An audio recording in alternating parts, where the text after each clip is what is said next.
Nathan's dad plays Minecraft. Nathan's dad plays Minecraft. Nathan's dad plays Minecraft. Nathan's dad plays Minecraft. Nathan's dad plays Minecraft. Nathan's dad plays Minecraft. Nathan's dad plays Minecraft. Nathan's dad plays Minecraft. Dad, is this really your intro?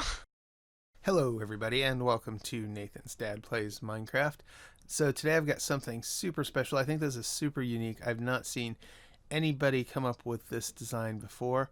We are going to make a super crazy mob farm that you can make on your first day on a new world, a new Skyblock world. And you could do this in the normal version of Minecraft, vanilla Minecraft as well. I think the only thing that you're not going to be able to get from this is going to be the clay. But everything else you should be able to get just on vanilla Minecraft. So yeah, so I modified the normal Skyblock mob farm that you see almost everybody else do. I don't know who came up with this originally. I could not find it. But anyway, so what we're going to do is we are going to modify this mob farm to also give us drown. And then also, I've done a few other things with it as well. So first thing you're going to want to do, as you can see in the first part of the video, I was putting up trapdoors. So, with any mob farm where you're killing mobs, it's very, very possible that a creeper could blow up. Now, I've taken precautions to keep that from happening, but, you know, it just is a thing. And so what I have done is I have put 2 trap doors over by where we respawn, so that way if something goes horribly wrong, you can close those trap doors. You can keep the mobs from getting over to you and chasing you, so that way they don't overrun your world, and then you just can't really do anything with it, since they'll be spawning in a dark area and they'll be spawning 24/7.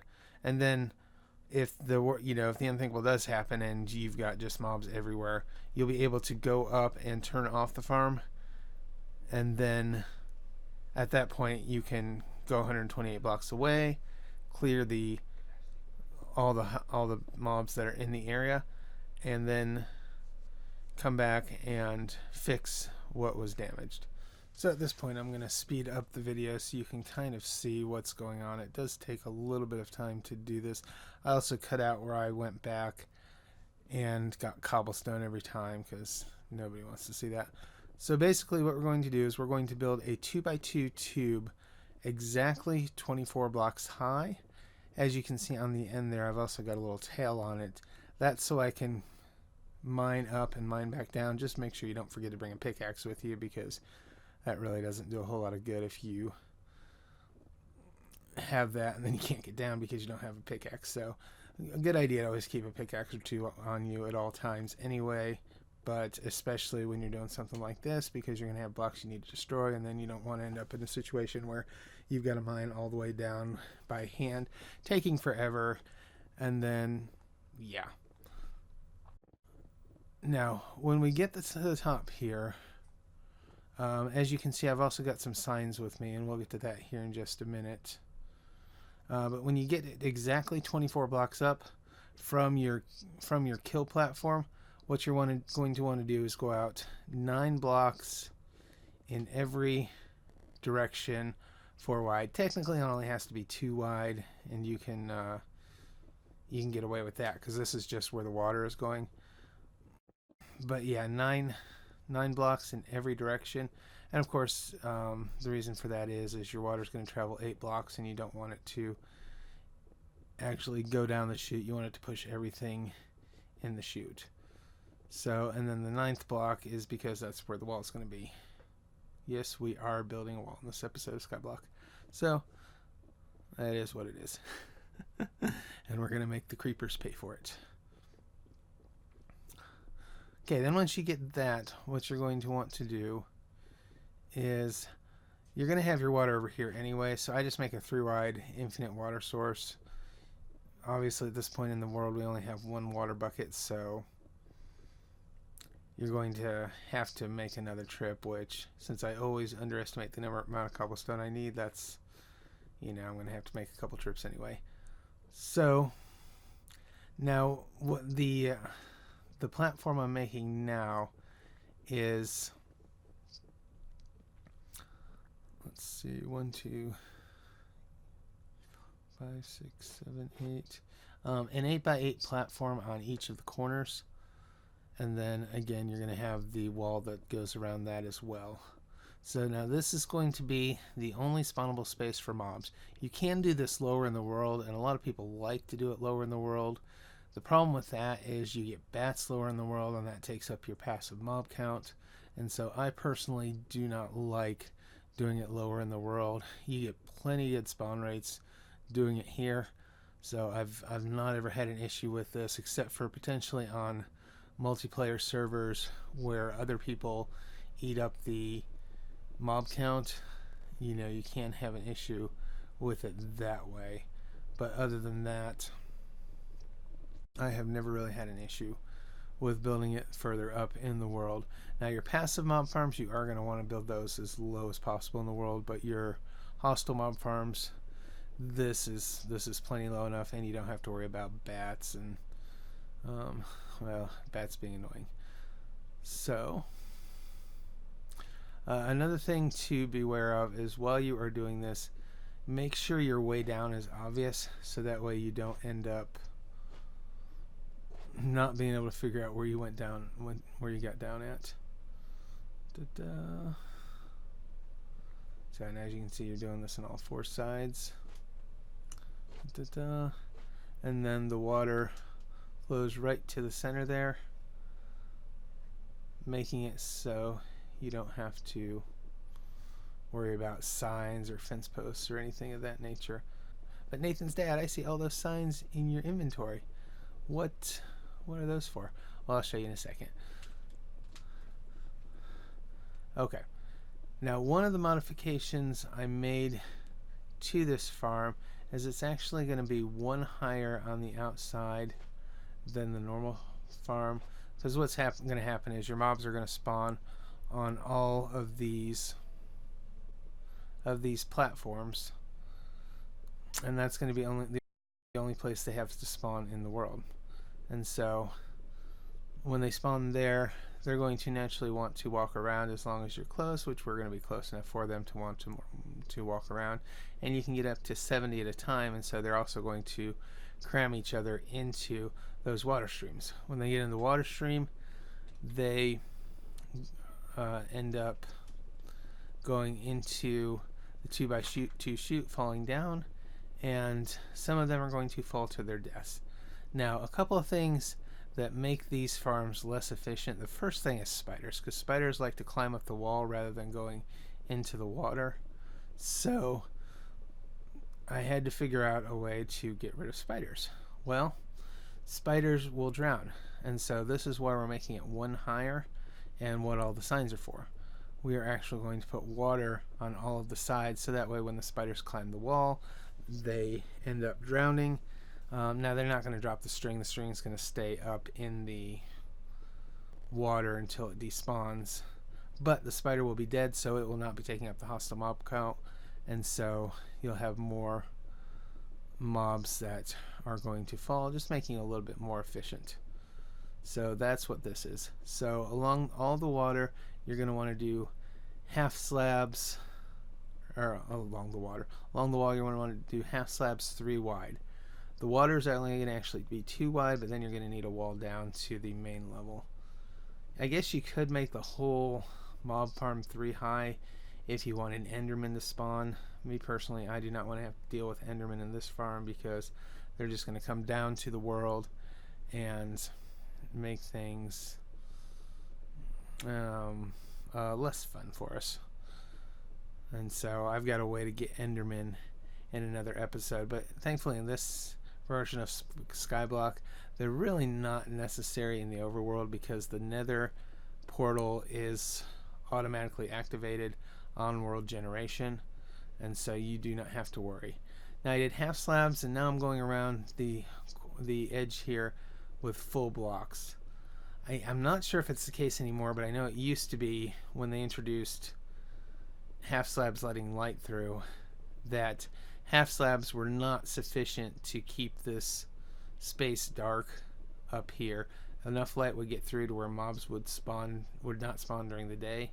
And so just to eliminate that, I've not tested the mechanics, but just to eliminate that, I'm going to go ahead and put full blocks underneath the half slabs. The half slabs are obviously to keep the mobs from spawning on top of the farm, because if they spawn on top of the farm, then they're not going to fall where we want them to fall and could potentially cause a problem.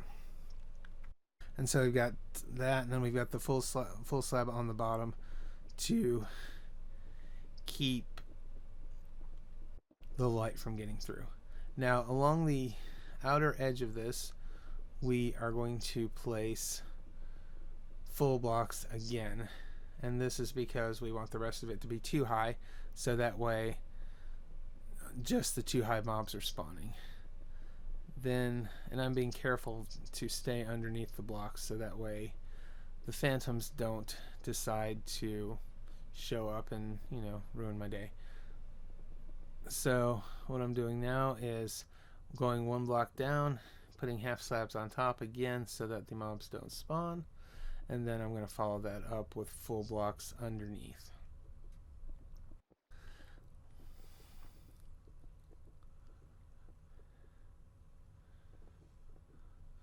So what we're going to end up with is 4 8x8 platforms where mobs can spawn, and they're not going to actually be able to spawn on all of the area, but that's okay. I've gotten plenty good rates with that, actually more drops than you can use in a single player world.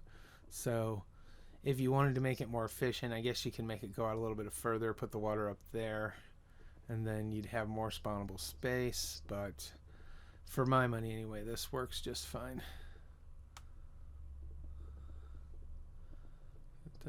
And again, be very careful about that 2x2 spot in the center. You don't want it up falling. I guess it wouldn't be too difficult to get all your stuff, especially since we've got all this lit up anyway. But, you know, why lose your why lose all your levels when you don't have to? So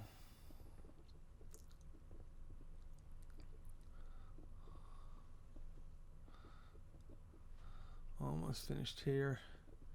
And again, especially this last part, just be super careful, just because it's super easy to fall in that 2x2 thing, or to fall in the water and then get carried away into it. So that, nope, missed a little bit over there.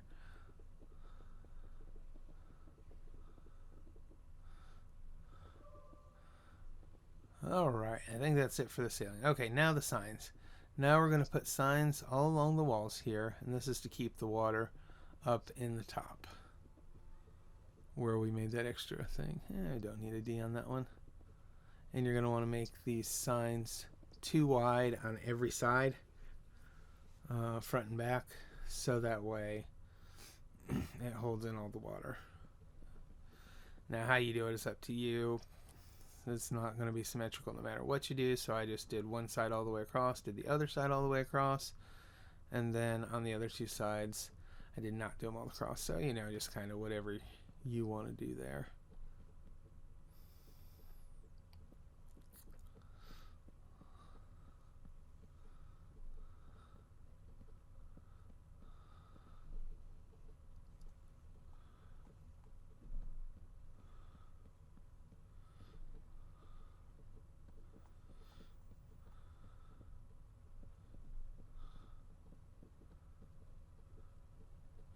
And we get to the end here, and I realize I am just a couple of signs short. Actually, one sign short.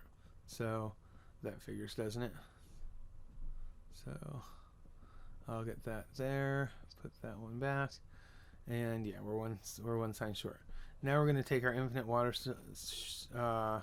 source, and you want to put in a water source in each one of these. You do not want any air pockets up there, because if there's an air pocket, then the spider could potentially live inside that air pocket, even though it's just a little bit,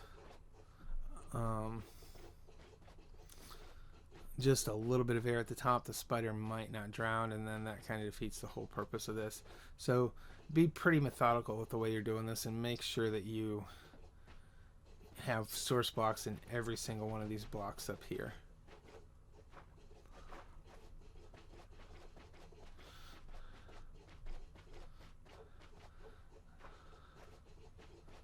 And then also watch your water as you're doing this, because it does take you a second to fall back down.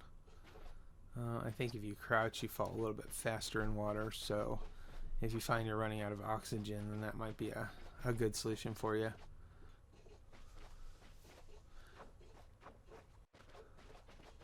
So it looks like one more trip down to the bottom, and we should be good with this portion up here.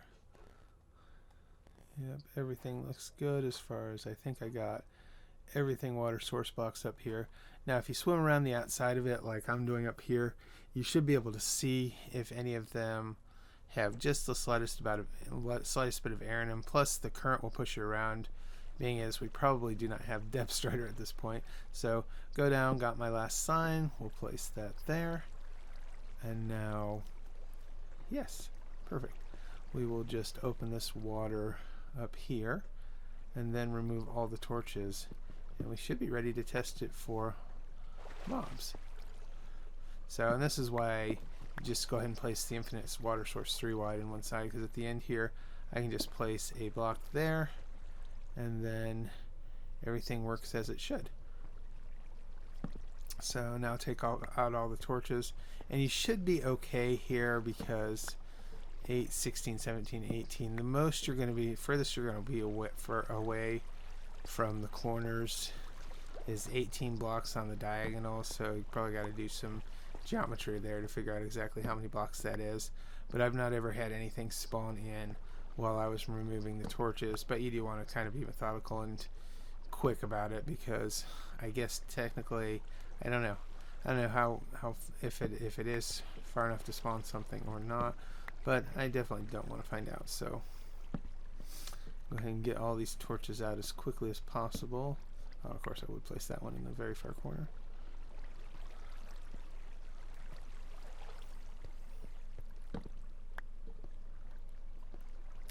And get these last few.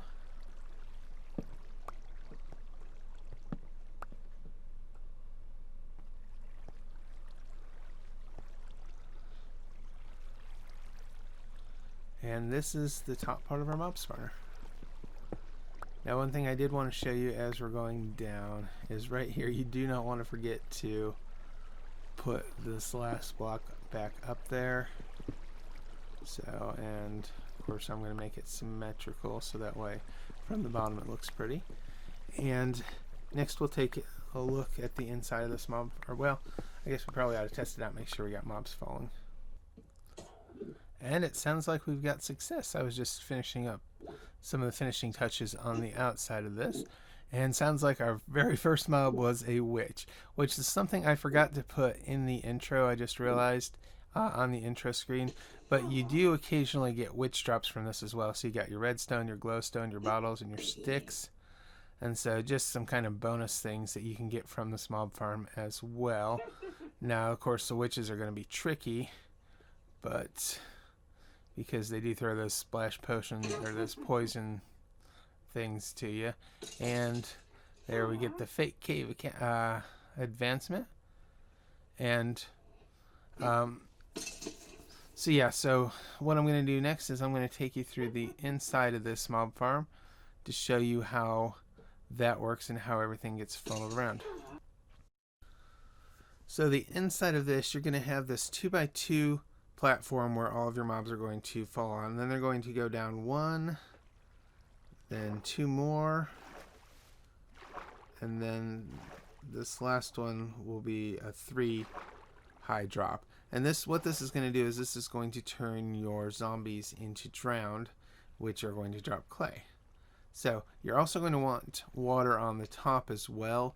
So if you do decide to use this to kill creepers, they're going to float rather than fall. And so yeah, I can show you that here in a minute. But anyway, these 2 signs that I've put on the end here, well, let me get rid of that top one. You're actually going to want to put them on the side instead of the top. And the half slab slit that I've got in there, you're going to want on the top half of those signs, right where they are now, on the top half of those signs right there. So you're basically going to move it up 1 additional block. I found that that works better for killing the creepers and such when you do want the creepers to spawn. So basically you're going to go, as they land, you're going to want the sign right there so they can just walk straight onto, or straight off the platform, then go down one and do 2 signs, and then again against the wall, same wall, and just put that sign will be those last 2 signs, and you're going to want to go down 1 more. Now at the top here you're going to want 6 water block sources. And what's going to happen is any spiders that survive and any witches, and then if you do decide that you want to kill creepers or get records or something with that portion, are all going to float to the top there. And the only things that are going to sink are going to be your zombies and your skeletons with the armor.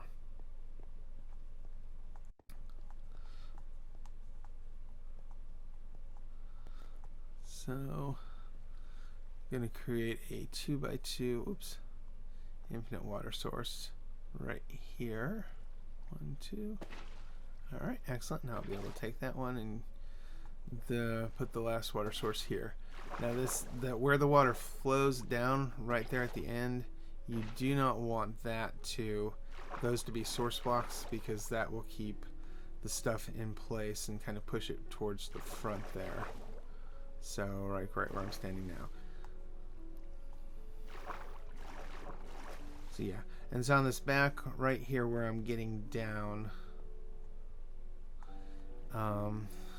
if you do decide that you want creepers and such to survive the fall, what you can do is you can put an extra block right where I'm standing right now and do that on both sides. Now you're not going to want to put it in that block right there, but just where I put that block, those 2 black blocks, you can put an extra block higher, and then some of the creepers and such will survive, as well as a lot more skeletons and zombies, so that turns it into a pretty effective XP farm. And then the creepers are going to drown when they get into that water, but if you put the slit 1 block up from where I was at, you can also look through there, and then skeletons are going to try and shoot at you. The creepers are going to be between you and the skeletons, and so they're going to shoot the creepers and give you records. So that's how you get the records. So yeah, so let me see if I can find a video and I'll show this in action.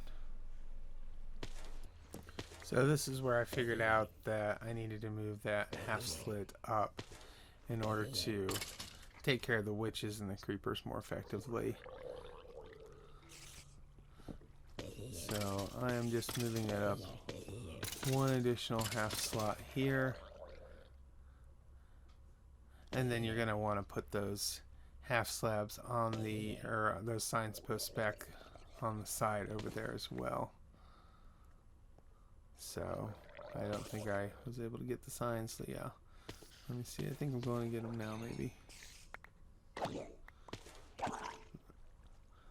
Now those 2 blocks right there where the skeleton's on and I'm shooting up, what I found is that if you remove those, it's much easier to kill everything in there. And then when you have to get the items, you can just place, and with this mob farm you'll always have gravel from the stuff that's falling and dying, so you can just put a piece of gravel back there. It's easy to break. But yeah, if you replace those blocks, then you get everything that's in the chamber. I guess you could always go around back and put another half slit around back. I just haven't done that. Probably should have, and that's probably a better way to do it, but I just have not done that. So yeah, I'll see if I can find one more video of how the creepers and everything float, and then I think that will give you guys enough information to rebuild this farm. I said it was super cool because you do get the clay from the drowned. The zombies will stay in the water if they pick up an item, so it makes it a little bit easier there to actually get your items from the or actually convert the zombies into drown while you're doing other thing, and then you come over and you've got 10-15 drown that you can kill, and get a good bit of clay and stuff that way. Yep, and there we go, and I'm putting the signs back right there, so on the side. So yeah, I'm gonna find a video of what happens if you do block that off, and then I'll be right back. Okay, so last video segment here, and I think you guys will have everything you need to actually rebuild this in your own survival world. Now, one benefit some people have that I don't is I do not use a creative test world. I just kind of do everything in survival mode, and so sometimes it takes me a little bit longer to figure out exactly what to do with everything. But as you can see, and this half slit over here, I did move up one as well. So my original, when I had done it earlier, it was it was down one more, but I went ahead and did move it up another half right there. And see, what you can see here is when the creepers come over here, if you've got a skeleton, if you stand right there and there's a skeleton, it will actually shoot the creepers. And since they are on such low health, oops, yeah, I did find out that does not work. They just all stay there.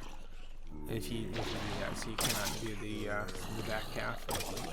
But you can see it turns the zombies into drowned. And like I said, the cool thing is they will pick up something on that platform, and so they will not despawn until you're ready to kill them. So you come over here and you got 10-12 drown, which is pretty awesome as far as like getting clay and stuff. Now on the Java version, you do not get tridents or nautical shells from drowns that are not spawned as drowns initially, because they randomly spawn with them. On Bedrock, you can get tridents and nautical shells this way as well, but on Java that will not work. They actually have to spawn as a drown with that item in order to have a chance of dropping it. So yeah, this is when I figured out that you can't do that, and so just delete that block there. Now the other thing I found is that next to the spawning chamber, if you do half slabs all the way around there, so you have to creep up on there, it makes it a little bit easier to deal with the mobs, so you don't accidentally come too close to like a creeper and then it decides to blow everything up or something like that. The other thing that's cool is if you stand at the corner, that little platform for the witches, and shoot them with an arrow, they do not throw the splash potions of poison at you. And so if you stand in that back corner there and kill the witches, that's a really safe way to do it. So I think I'm giving everybody everything you need in order to rebuild this farm. If you got any questions, put it in the comment.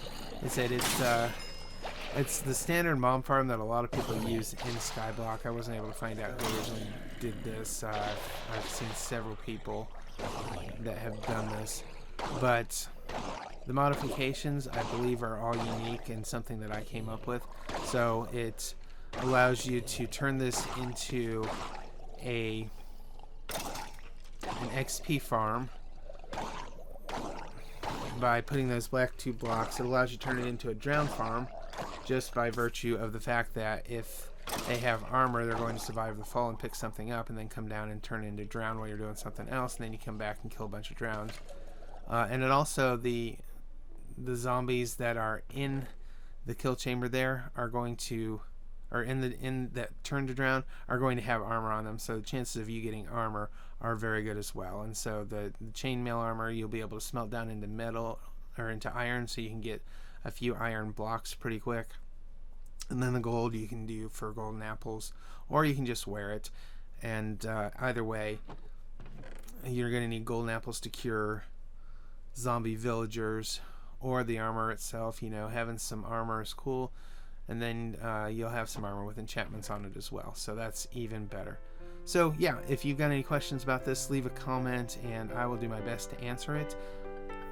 This has been Nathan's Dad, and I appreciate you guys watching. Don't forget to like and subscribe.